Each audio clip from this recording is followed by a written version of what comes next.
Revenge with Karen.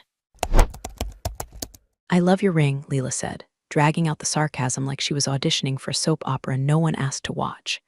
It's giving. Thrift store chic. Is that what brass? Or did Goodwill start carrying medieval weaponry? And just like that, the oxygen got sucked out of the Monday meeting room. 14 people around the table, all of them pretending their Zoom calendars, just updated or suddenly needed to inspect the inside of their coffee mugs. VP chuckled under his breath, trying to make it sound like a throat clear, but no one missed it. Rebecca didn't flinch, didn't laugh, didn't even blink. She just looked down at the ring, simple, dull gold worn edges, a faint imprint of something once intricate, and turned it gently, like it was a volume knob controlling her ability not to burn the place down. Leela, smug in her knockoff Balenciaga blazer and inherited job title, leaned back in her chair like she'd just scored a touchdown. I mean, no shade, she added, grinning at the others. I love vintage. I just didn't realize we were doing peasant cosplay now. Still, Rebecca said nothing. She gave a small nod, the kind that lives somewhere between thanks and you just fed yourself to wolves. The meeting went on, budgets, projections, the usual nonsense. That ring sat on the table like a lit fuse no one realized was hissing towards something bigger. The truth? Rebecca had worn that ring every single day for the last 11 years. She never took it off. Not to sleep, not to shower. Not even during the week she'd spent curled on a hospice cot, waiting for her father to die. Only thing was her father never did. But hey, before we get to that bombshell, quick thing. If you're enjoying this so far and haven't subscribed yet, go ahead and tap that follow button. It really helps the team keep digging up these hidden corporate knives. And if you drop a like, well, let's just say the office coffee magically improves. Anyway, Rebecca wasn't hired to be seen. She knew that. She was the quiet one in mid-level ops, always 5 minutes early, always gone right at 5. The kind of employee you only noticed when you needed something fixed in the budget sheet and no one wanted to admit they'd screwed it up. She'd been there for 6 years. 6 years of minding her own business, staying off the radar, and surviving every regime shift and flavor of the month consultant the company could throw at her. Then came Leela. 24. MBA from somewhere expensive. Hired straight out of a strategic growth incubator that was basically a rich kid's summer camp with business cards. And just so happened to be the daughter of Richard Lang, the VP of strategy, the man whose job title existed so he could put his daughter on the payroll. From day one, Leela acted like the firm was her reality show. She talked loud. She mispronounced basic financial terms. She treated assistants like waitstaff and clients like groupies. But no one said a word because she had the last name. Rebecca clocked it all in silence. She noticed the way the board smiled tighter whenever Leela walked into a room. The way her ideas sounded suspiciously like Slack threads from 3 weeks ago. The way she misread an entire portfolio deck and accidentally triggered a soft pull on a dormant client account worth $22 million and somehow still blamed the analyst for not flagging it with emojis. The kicker, no consequences, just more eye rolls and more expensive shoes. But none of that really got under Rebecca's skin. Not yet. What did? The ring comment. Not because it was cruel, Rebecca had heard worse. But because that ring wasn't just old. It wasn't even technically hers. It was a message, a mark. And if Leela knew anything about where it came from, she'd be apologizing with her resume stapled to a bouquet. Rebecca didn't wear heirlooms for attention. She wore them as a reminder, a promise to someone who never liked cameras. Someone who once said, the minute they see you, they'll try to own you. Stay invisible until you don't. She looked at her watch.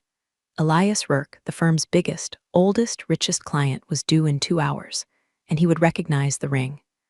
Rebecca sat with her hands folded, the old gold ring catching just enough light to flicker when she moved her thumb. It wasn't flashy, hell, it looked like something you'd fish out of a dusty box at a garage sale between mismatched salt shakers and VHS tapes of Matlock. But it had weight, not just physical, it meant something. Leela didn't see weight, she saw a chance to peacock. So Leela said, teeth bared in a white wine grin, you really don't do jewelry, huh? She was late to the strategy meeting.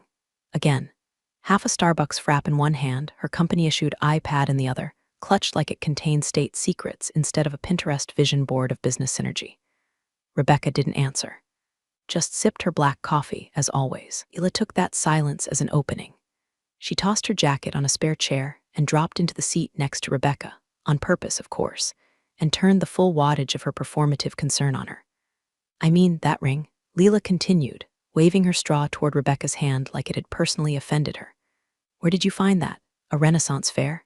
Some witchy Etsy shop run by a cat lady in Ohio? A few low chuckles echoed around the table, and Turn snorted into his scone. Rebecca glanced at the screen where the Q4 roadmap was projected. Everyone was pretending to scroll or check notes, but their eyes flicked up, just long enough to see if she'd bite. She didn't, she never did. It's unique, Leela added, faking backpedal with the grace of a toddler on ice. Definitely a vibe, like a Dungeons and Dragons meets estate sale kinda thing. Love that for you. Rebecca gave a soft nod, no smile. No comeback, just that infuriating, inscrutable calm. The VP, Richard Lang, Leela's proud papa, cleared his throat like he was about to say something managerial. Maybe pivot back to strategy, maybe fake scold his daughter for being playful. But instead, he just chuckled. Let's stay focused, team. Q4 waits for no one, not even the fashion police. More laughter, louder this time. Leela beamed. Rebecca shifted in her chair, barely. A subtle movement, like someone checking for draft. But the tension in the room thickened, not just because of the insult, but because everyone felt something shift. They didn't know what it was, but it wasn't nothing. Beneath the silence, under the hum of recycled air and fluorescent lights, something had just clicked into place. And Rebecca, she just sat there, stone still. There was a way people looked when they were embarrassed, fidgety, defensive, awkward. Rebecca looked like someone who'd memorized the exact number of ceiling tiles in the building and could tell you which one would fall first in an earthquake. Cool, controlled, dangerous in a way no one could explain. Leela didn't notice, or didn't care. She leaned into the smug, tossing her hair like a shampoo commercial and diving into a half-baked suggestion about leveraging macro trends in micro-content to engage legacy clients.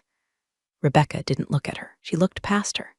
Because in 90 minutes, Elias Rourke, the man whose signature still made investors flinch and regulators sweat, was going to walk through the glass doors of that conference room. And when he did, the joke about her ring wasn't going to be funny anymore. It was going to be prophecy. She checked her email. No reply yet from the encrypted account she'd pinged at 6:37 a.m. sharp. The one that only responded with coordinates and silence. Ring on her finger pulsed against her skin, not with magic, not with anything mystical, but with memory, with intent. She didn't wear it to accessorize. She wore it because her father once said, when the sharks forget who fed them, show teeth, but only once. Rebecca was quiet, but she never forgot. The scent of money arrived before Elias Rourke did. Not the crisp, fresh bill kind, but old wealth, leather briefcases, aged scotch, silent jets that land without flight plans. The kind of money that doesn't walk into a building, it inspects it. It was 3:02 p.m. when the elevator dinged. Rebecca was walking back from the server room. She had no business being on that side of the building. Leela made that abundantly clear in the last meeting, when she suggested non-client-facing staff should probably stick to their own zone. But Rebecca didn't follow zones. She followed protocols. And today, only printer that wasn't spitting out gibberish was on the client floor. As she stepped off the carpeted hallway and into the gleaming marble of the executive corridor, she heard the sudden hush that always followed Rourke. 2 assistants peeled off and vanished like smoke. The receptionist actually stood when she saw him, something she'd never done for Lang or even the founder himself. Elias Rourke didn't need introductions. He was one. Tall in the way old athletes are, broad shoulders, stiff gait, hands like they were built to sign treaties, not contracts. He wore a charcoal suit that whispered handmade and a black overcoat folded over one arm like it had never touched rain. Rebecca didn't slow down. She kept walking. It was a quiet pass, 6 steps of mutual proximity. She held a manila folder in one hand, her coffee in the other, neutral expression. Just another shadow in the building. But then it happened. Step 4. Rourke stopped. Just stopped, mid-stride, dead halt, like a statue caught off balance. His eyes dropped to her hand, to the ring. The air pressure shifted. He stared, not blinking, not breathing. His mouth parted slightly as if a word got stuck in his throat before it could form. Rebecca paused, only briefly, enough to glance up and meet his gaze. His pupils flicked from the ring to her face, searching, calculating, remembering. And then his voice came, low and sharp, like metal dragged over stone. "Where did you get that?" Rebecca didn't answer. Not yet. She tilted her head just a degree. "Excuse me?" Rourke took a step forward. His hand moved slightly as if he was reaching out but didn't. "The ring," he said, "that seal. She glanced at it like she had to remind herself it was there. "This," she asked. "My father gave it to me." And that was all she said. The words sank into the hallway like ink in water. Rourke stared at her face. Back to the ring. His entire frame tightened. You could see it, the memory flooding back, the numbers, the ledger, the name. Rebecca gave a courteous nod and kept walking. Behind her, she heard nothing, not even breath, but she knew that for the first time in 2 decades, someone had seen that ring and understood what it meant. She rounded the corner, heart steady. 2 floors below, the conference room was already being prepped. The founder's assistant was placing his favorite pens, black Mont Blancs, tip-checked, and the VP was rehearsing his pitch in the glass reflection. Leela, no doubt, was applying lip gloss and practicing her "I totally get macroeconomics" smile. None of them had any idea, but they would, because Rebecca's ring didn't just come from a father. It came from a shadow fund that once owned 1/3 of Wall Street, then vanished without a trace. Came from a man who disappeared right before the crash and took $20 billion in undisclosed assets with him. And if Rourke recognized that seal, then the meeting wouldn't be about quarterly growth anymore. It would be about debt. Old, blood-soaked, and very much unpaid. The presentation had all the charm of a hostage video. The lights were dimmed, the air conditioner wheezing like it had asthma, and Richard Lang stood at the head of the table, gesturing at a slide deck so bloated with buzzwords, it looked like someone fed ChatGPT a Red Bull and told it to disrupt synergies at scale. Rebecca sat in her usual spot, off to the side, second row, clipboard resting in her lap more as armor than utility. She wasn't technically required to be there, but the founder had asked for someone who knows the operations inside and out, and for reasons no one could quite articulate, that had meant her. Leela was seated near the front, one leg crossed high like she was trying to show off a shoe brand she couldn't pronounce. She kept glancing at her phone, probably swiping through filters for the selfie she'd taken in the hallway mirror 5 minutes earlier. At the far end of the table, Elias Rourke sat like a shadow in velvet, hands clasped, eyes alert. He hadn't said a word since the meeting started. Lang was mid-pitch, something about agile restructuring of capital flow to better reflect dynamic market patterns when it happened. Rourke lifted one finger. Just one. The silence dropped like a curtain. Lang froze, mouth open, halfway through a sentence he probably didn't understand. Rourke didn't look at him. He looked across the room. At her. The room tracked his gaze like a slow pan in a horror movie. And then the billionaire stood. He walked, calm, quiet, deliberate, straight to Rebecca's chair. People shifted in their seats like school kids watching a teacher approach someone with a secret note. Rebecca met his eyes. No smile, no question. Just that same stillness she always carried, like a pond that knew how to drown men. He leaned down. His voice was low enough to make the back row lean in without realizing it. "Where did you get that ring?" A few clicks of nervous fingernails on plastic chairs. Rebecca looked up, steady. "My father gave it to me." She paused, just long enough before he disappeared. Rourke blinked. She added one more thing, softly. His name was Haverson, Edmund Haverson. The reaction was chemical. Elias Rourke paled, not white, gray, the kind of gray that sinks into bone. He took one step back, jaw clenched. His eyes dropped again to the ring. Lang sputtered. "Is everything all right, Mr. Rourke?" Rourke didn't answer. He turned abruptly and faced the room. "I'm ending this meeting." Lang blinked. I'm sorry." Rourke's voice hardened. "This pitch is over. Whatever deal you thought was happening, it's not." He walked toward the door. "Mr. Rourke, please," Lang called, panic slicing through his voice. "If there's been some misunderstanding, we're happy to." Elias turned back. "There has been a misunderstanding," he said, locking eyes with Lang. "One you'll regret." Then to Rebecca with a faint nod, "We'll speak soon." And he was gone, just like that. No explanation. No handshake. Lang stood frozen, hands still half raised, like someone had unplugged his brain mid-command. Leela's jaw had dropped open so far she looked like a base about to be filleted. Rebecca didn't move. She didn't need to. The fuse had been lit. Now she just had to wait for the building to realize it was sitting on dynamite. The office buzzed like a beehive someone had kicked. Not outwardly, of course. Everyone still clicked their keyboards and sipped their burnt Keurig coffee and held meetings that could have been emails. But underneath the surface, the current had changed. It started with a whisper in the elevator. By lunch, it was a full-blown conspiracy in the copy room. "Did you see his face? He canceled the meeting, walked right out." She said her dad's name was Haverson. "That Haverson? Wait, didn't he vanish after that hedge collapse in '09? No, earlier. Disappeared after the Petro-Kron deal. Took billions. Left no trail. Why would she be here, though? Rebecca didn't respond to any of it. She sat at her desk like always, fourth row from the window, near the corner plant that hadn't been watered since someone's birthday 2 months ago. She worked with quiet precision, highlighting cells, reviewing transactions, flagging inconsistencies in a pipeline document no one else bothered to read. But the stares came anyway, first subtle, then obvious. Mid-level managers walked by twice, pretending to check the thermostat. A junior analyst accidentally dropped her pen near Rebecca's chair, then lingered too long picking it up. Even Trina from HR hovered nearby under the guise of needing printer paper, which was odd considering her department went fully digital 3 months ago. Leela didn't get it at first. She breezed through the bullpen in a new blazer that still had the security tag attached, oblivious to the stiff necks and darting eyes. Then she noticed Rebecca's inbox, brimming with fresh CCs from people who normally ghosted her for weeks.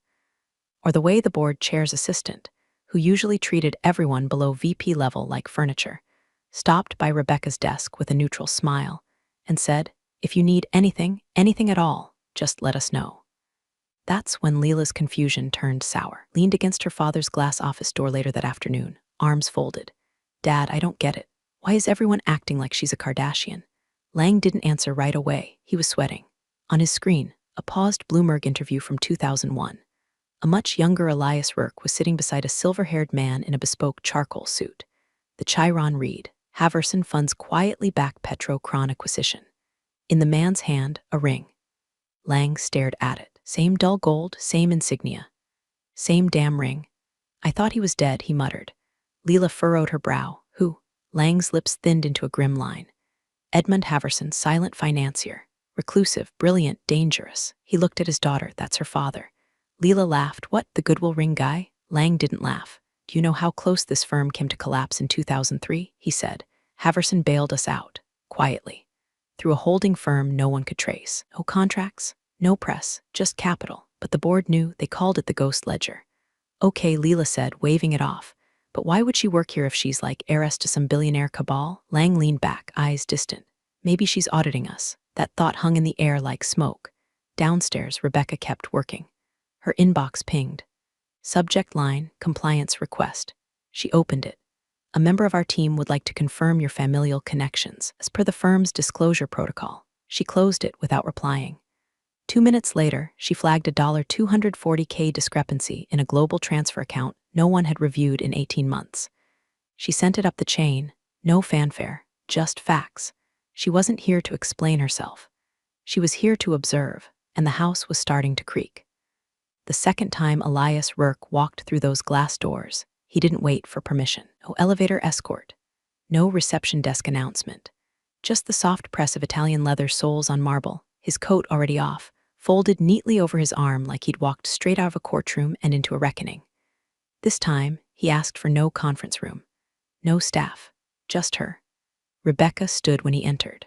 The hallway was empty save for the low hum of overhead fluorescence and the muffled tap of distant keyboards pretending not to be eavesdropping. Rourke nodded once. No small talk, no theatrics, just the cold steel of business done by men who no longer had to prove anything. "My jet was halfway to Zurich," he said, when I made them turn it around. Rebecca raised an eyebrow, but said nothing.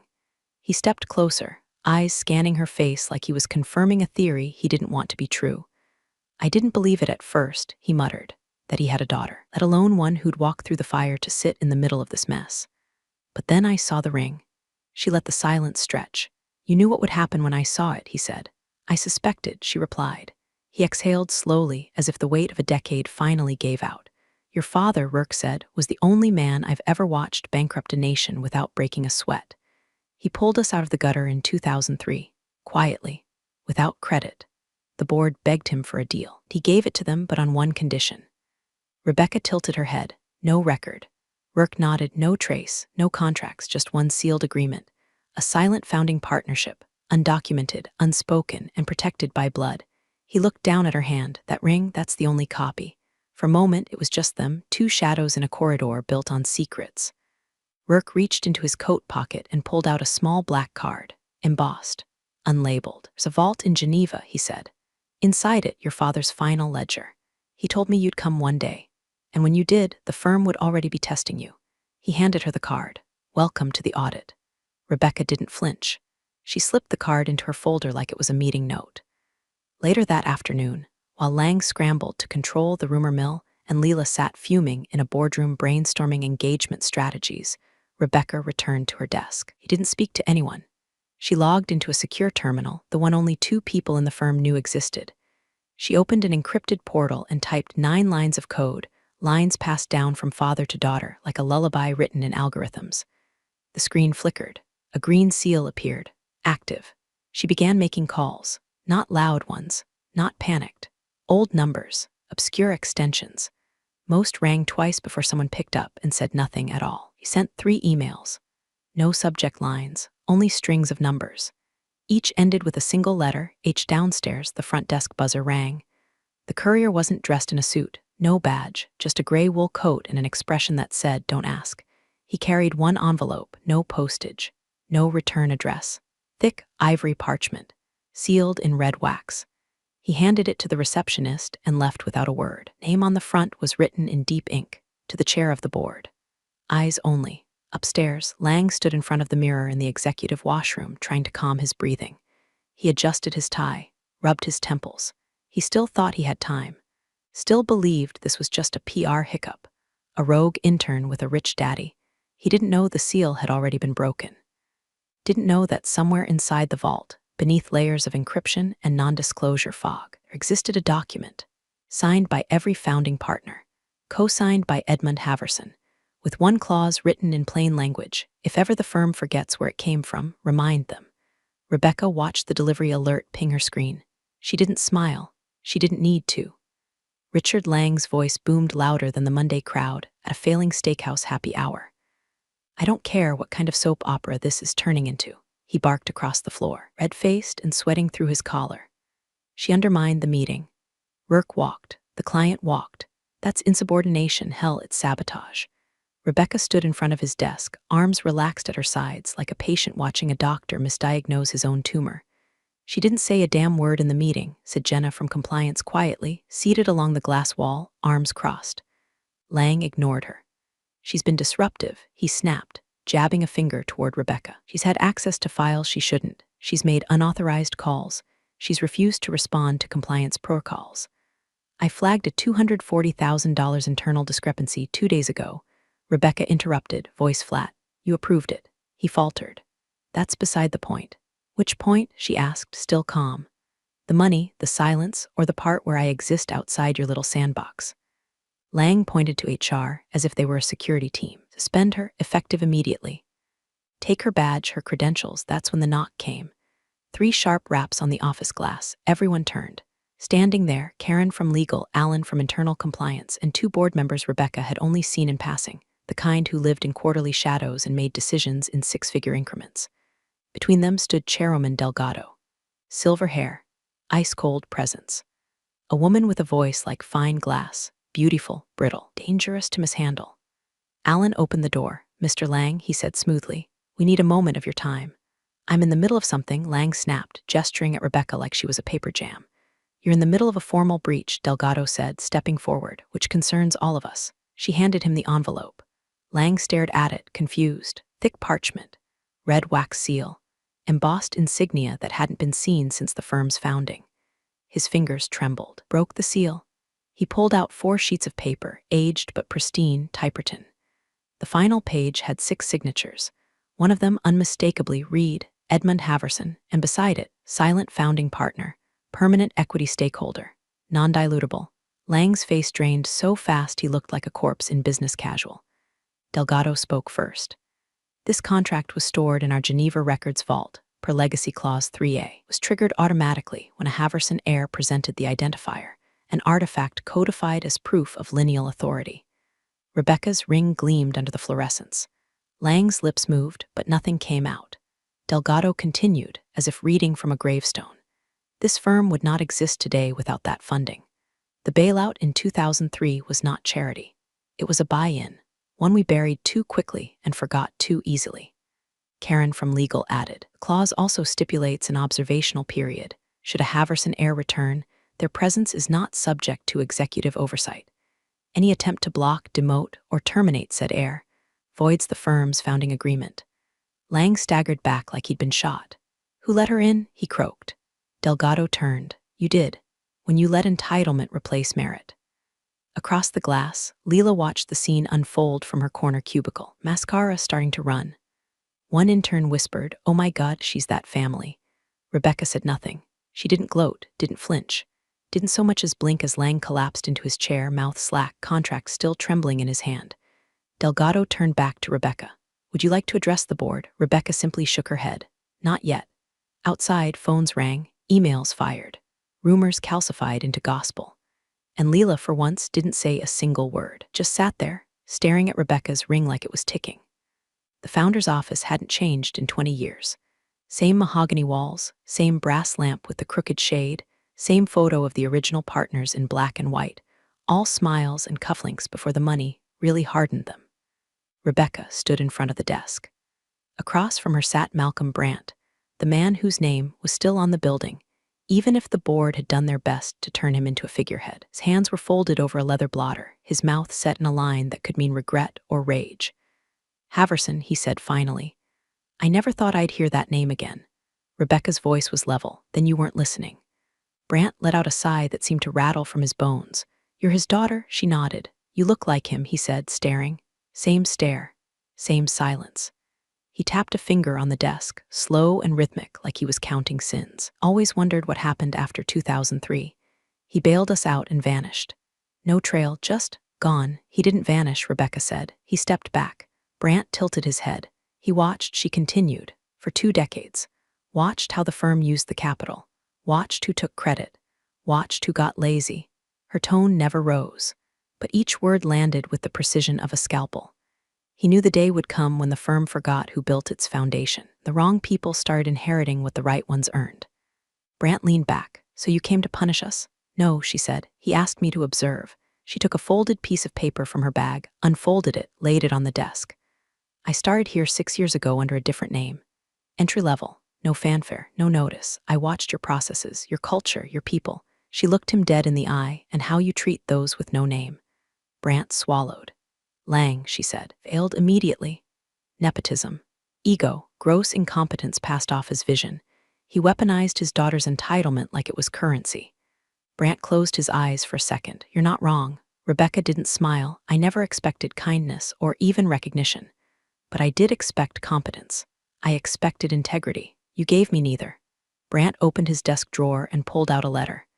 "This came in this morning," he said. "Rourke's fund just pulled their accounts. 9 billion gone by noon." He placed the letter beside hers. Compliance found 10 separate breaches under Lang's signature, half of them tied to Leela's access credentials. Rebecca waited, silent. Brandt looked down at the paper again. Then he picked up the phone. "Get Richard Lang in here and call security." 5 minutes later, Lang stormed in, red and sputtering. "What the hell is this about now? I already addressed the board." Brandt cut him off with a wave. "You're done," he said flatly. Lang stopped cold. "What? You're fired, Richard. Effective immediately. You can't, I can. I founded this firm, and I have the votes. You manipulated accounts, empowered your daughter to breach compliance, and tried to suspend the one person who actually knew what she was doing."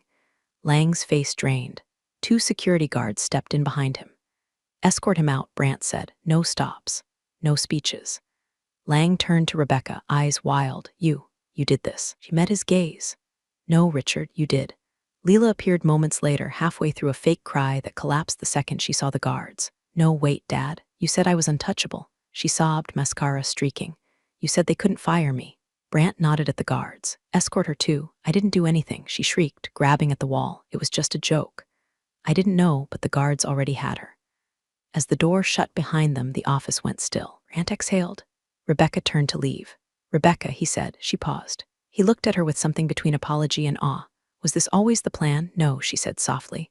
"The plan was to see if you deserved the legacy you inherited." She looked down at the framed photo on the wall, 5 young men, full of hope and hunger. One of them was her father. "You failed." And then she walked out. They offered her the seat. The boardroom smelled of too much cologne and not enough shame. And executives, all suddenly reverent, as if they hadn't spent years stepping over people like her to protect their bonus structures and backdoor deals. "Miss Haverson," Delgado began, using the name now like it had always been etched in gold. We would be honored if you'd accept a permanent position on the board. Full voting rights, oversight of strategy.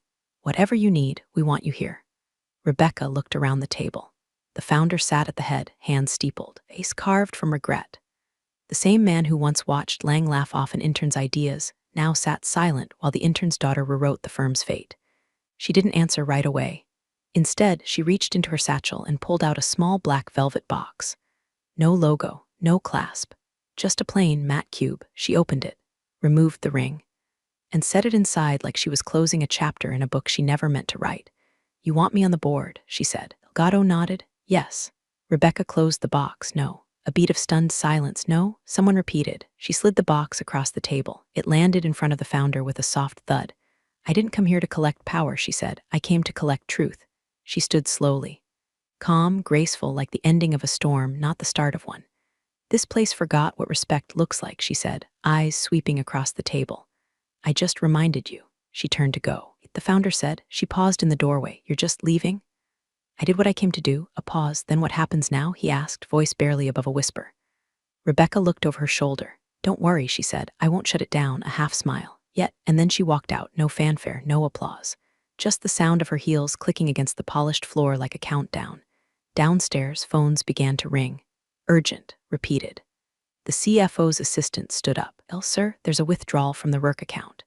"No, not a withdrawal. A relocation. How much?" Someone asked. "All of it." The room erupted in motion, calls, spreadsheets, scrambling. But the founder just sat there. Staring at the ring box, he opened it. Inside, the old gold gleamed under the recessed lighting, dull and heavy with meaning. He leaned back, staring at the ceiling like it could answer questions the gods had stopped taking. "She wasn't the heir," he whispered. The room froze. She was the audit.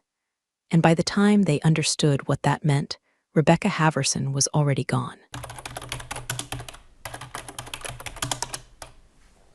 Big thanks, you legends of the old office days. Subscribe to keep the switch-flicking chaos alive. Your ex-boss is shaking in their loafers.